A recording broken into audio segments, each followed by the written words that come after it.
Le niveau alerte attentat du plan Vigipirate vient d'être déclenché. Qu'est-ce que cela signifie concrètement? Alerte attentat, c'est le plus haut niveau. Donc, on a eu effectivement un attentat horrible à Paris il y a 2 jours, à Montrouge hier. Et donc, dans ces circonstances, on élève le niveau de protection et donc on renforce les mesures de vigilance et de protection dans les lieux qui nous apparaissent les lieux les plus sensibles. Tous les lieux comme les grands centres commerciaux, les gares. On est à proximité de la Défense, qui est un lieu d'échange très important, où il y a des flux de circulation extrêmement importants.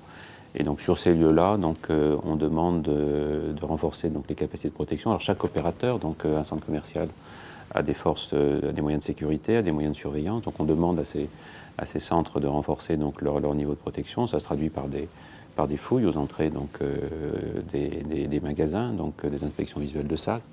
Bon, ça a une fonction aussi de dissuasion, pour faire en sorte que chacun sache que ces lieux sont davantage protégés que d'autres. C'est vrai dans le métro, dans le RER, dans les lignes de transport de surface. Ce sont des mesures provisoires, puisqu'on ne peut évidemment pas s'arrêter de vivre. Et d'ailleurs, le principe même de la lutte contre le terrorisme, c'est de considérer que la société, elle est plus forte que les terroristes. Elle doit se protéger, mais elle est plus forte que les terroristes, et donc l'activité doit continuer.